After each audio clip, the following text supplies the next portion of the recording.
Assalamualaikum warahmatullahi wabarakatuh. Bismillahirrahmanirrahim. Alhamdulillahirabbil alamin. Wassalatu wassalamu ala asyrafil anbiya wal mursalin sayyidina wa maulana Muhammad wa ala alihi wa ashabi ajmain, amma ba'du. Selamat bertemu kembali dengan saya Muhammad Ajib di channel Kampung Ilmu. Channelnya orang-orang yang tidak lelah mencari ilmu. Channelnya orang-orang yang tetap istiqomah mencari ilmu. Pada kesempatan ini saya akan menyampaikan pelajaran ilmu mantek yang ke-21. Pada pelajaran ilmu mantek yang ke-21 ini akan membahas hubungan dua lafaz kulli. Kita sudah pernah membahas lafal kulli, jadi itu dibagi menjadi dua, kulli dan juz'i. Itu sudah kita bahas tuntas. Kalau lupa silahkan dilihat kembali. Sekarang kita akan bahas hubungan dua lafaz kulli atau an-nasab al-arba'.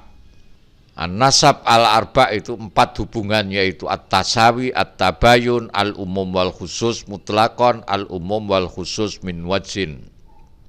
Pada pelajaran yang sudah lalu kita sudah mempelajari apa itu mafhum dan apa itu masodak beserta contoh-contohnya. Sebelum kita mempelajari bab berikutnya, secara singkat akan saya ulang lagi apa itu mafhum dan apa itu masodako. Mafhum adalah wahwa al-makna al-maujudu fi dzihni. Mafhum ialah suatu makna lafaz yang tergambar atau yang maujud dalam pikiran kita, atau pemahaman yang ada di dalam pikiran kita atas sesuatu dan kemudian kita ucapkan. Itulah mafhum. Sedangkan al-masodak, al-misdak atau masodak wahwa al-makna al-maujudu fil kharij.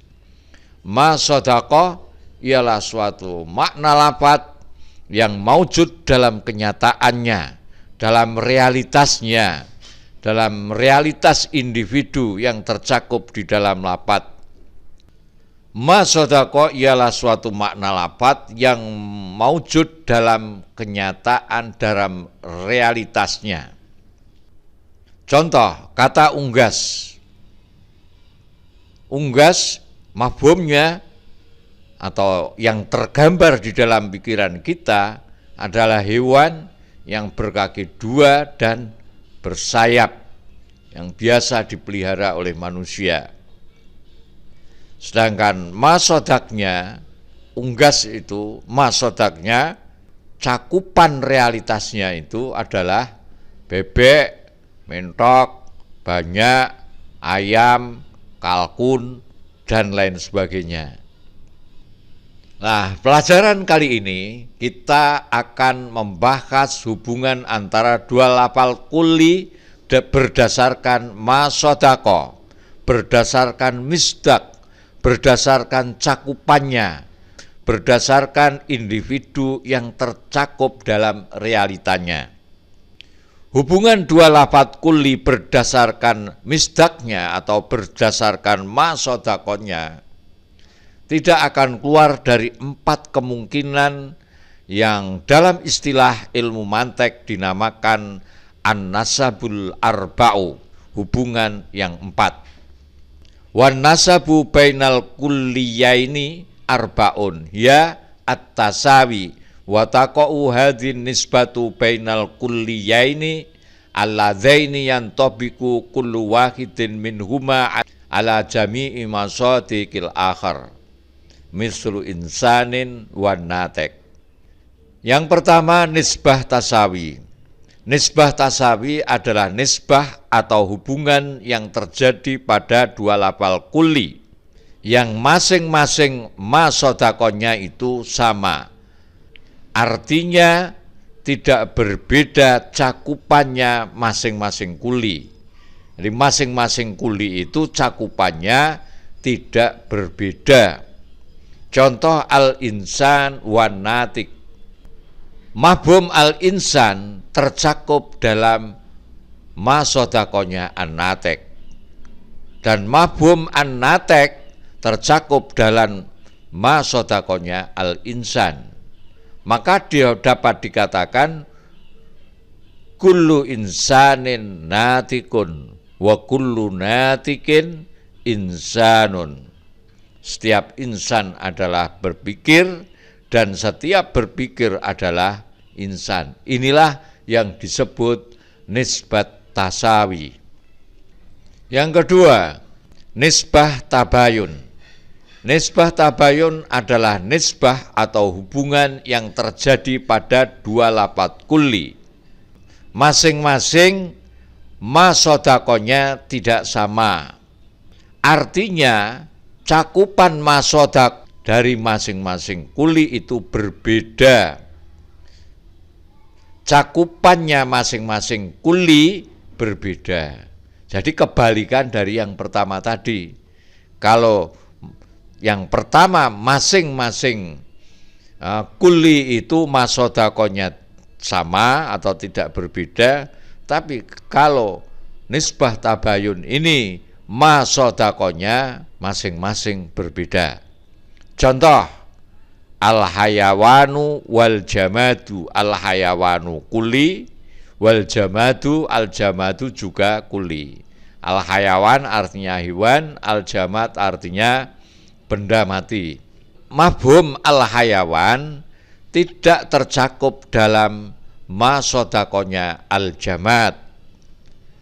Mafhum al-jamad tidak tercakup dalam masodakonya al-hayawan. Jadi al-hayawan mempunyai masodakonya sendiri, al-jamad juga mempunyai masodakonya sendiri. Masing-masing tidak bisa mencakup kulli yang lain. Masodakonya al-hayawan tidak mencakup masodakonya al-jamad. Masodakonya al-jamad tidak mencakup masodakonya al-hayawan. Maka dapat dikatakan la syai'a minal hayawani bijamadin. Hewan itu bukanlah benda mati. Dan la syai'a minal jamadi bihayawanin. Dan benda itu bukanlah hewan. Jadi hewan ya hewan, benda mati ya benda mati.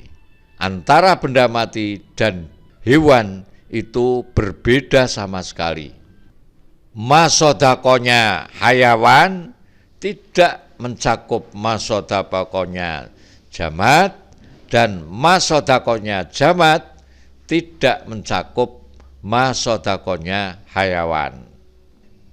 Yang ketiga, nisbat umum wa khusus mutlak. Nisbah umum wa khusus mutlak adalah nisbah atau hubungan yang terjadi pada dua lafal kulli. Masodakonya kulli yang satu cakupannya lebih banyak atau lebih umum, sedang kulli yang satunya cakupan masodakonya lebih khusus. Lebih jelasnya, hubungan tersebut terjadi antara dua lafadz kulli. Kulli yang satu cakupan masodakonya lebih umum daripada kulli yang satunya lagi. Contoh, al-hayawanu wat-ta'iru, al-ibadatu was-sholatu, hewan dan burung, ibadah dan sholat. Mafhum al-hayawan, hayawan itu masodakonya ya mencakup burung. Tetapi mafhumnya at-ta'ir tidak mencakup seluruh masodakonya al-hayawan. Masodakonya at-ta'ir ya khusus at-ta'ir saja, tidak dapat mencakup seluruh masodakonya al-hayawan. Maka dapat dikatakan kullu ta'irin hayawanun, setiap burung itu hewan. Ba'dul hayawan ta'irun, sebagian daripada hewan itu adalah burung. Jadi ba'dul hayawan ta'irun, sebagian daripada hewan adalah burung. Contoh lain, al-ibadatu was-sholatu, ibadah dan sholat. Ibadah itu masodakonya luas sekali. Ada sholat, ada zakat, ada puasa, ada haji, dan lain sebagainya. Sedangkan as-sholat itu masodakonya ya ada sholat taraweh, ada sholat tahajud, ada sholat zuha, dan lain sebagainya. Jadi kata ibadah, lafadz ibadah itu mencakup sholat, tetapi lafadz sholat itu tidak bisa mencakup seluruh yang dimaksudkan dengan ibadah. Yang keempat, nisbah umum wa khusus min wajhin. Hubungan ini terjadi antara dua lafadz kulli yang masing-masing dari keduanya berlaku untuk sebagian dari masodako yang tercakup oleh lafal kulli yang lainnya. Tapi pada saat yang sama mereka juga berpisah pada masodako yang berbeda. Lebih jelasnya, dua lafadz kulli itu bertemu pada masodako tertentu, pada titik tertentu sama. Lalu kemudian mereka berpisah pada masodako yang lain, jadi di titik yang lain berpisah. Contoh, al-hayawan, hewan, wal abyad, dan putih. Fa inna mafhumal hayawan yantabiqu ala ba'di masodikil abyad wa huwa al-hayawanat al-baydha. Mafhum al-hayawan mencakup sebagian masodakonya al-abyad, jadi hewan. Hewan itu ya ada manusia, ada binatang. Manusia itu ada yang putih dan ada yang hitam, ada yang coklat. Begitu pula binatang itu juga bermacam-macam. Nah, di sini kata al-hayawan itu mencakup sebagian daripada masodako al-abyad, yaitu manusia yang putih atau hewan-hewan yang putih. Ini satu sisi ketemu di sebagian. Wa yaftariqu an mafhumil abyad fintibaqi alal hayawanat ghairil abyad. Mafhum abyad masodakonya tidak mencakup hewan yang tidak putih. Jadi ini berpisah pada titik yang tidak putih. Tapi al-abyad tercakup pada sebagian masodakonya al-hayawan. Jadi al-hayawan ini mencakup sebagian putih, al-abyad, dan kata al-abyad itu juga mencakup sebagian daripada al-hayawan. Maka dapat dikatakan ba'dul hayawan abyadu, sebagian daripada hewan itu adalah putih. Wa ba'dul hayawani laisa bi'abyadha, dan sebagian daripada hayawan itu tidak putih. Wa ba'dul abyad hayawan, sebagian putih itu adalah hayawan. Wa ba'dul abyad laisa bihayawanin, dan sebagian daripada putih itu tidak hayawan. Jadi di sini ini ada istilah bertemu dan berpisah. Nah, di satu sisi, di satu titik bertemu, dan di satu titik yang lain berpisah. Lebih jelasnya ini, al-insan, cakupan al-insan itu apa saja? Al-insan itu cakupannya ya ada Muhammad, ada Ali, ada Fatimah, ada Lubnani, ada Zanji. Lubnani itu bangsa Lebanon, Zanji itu negro.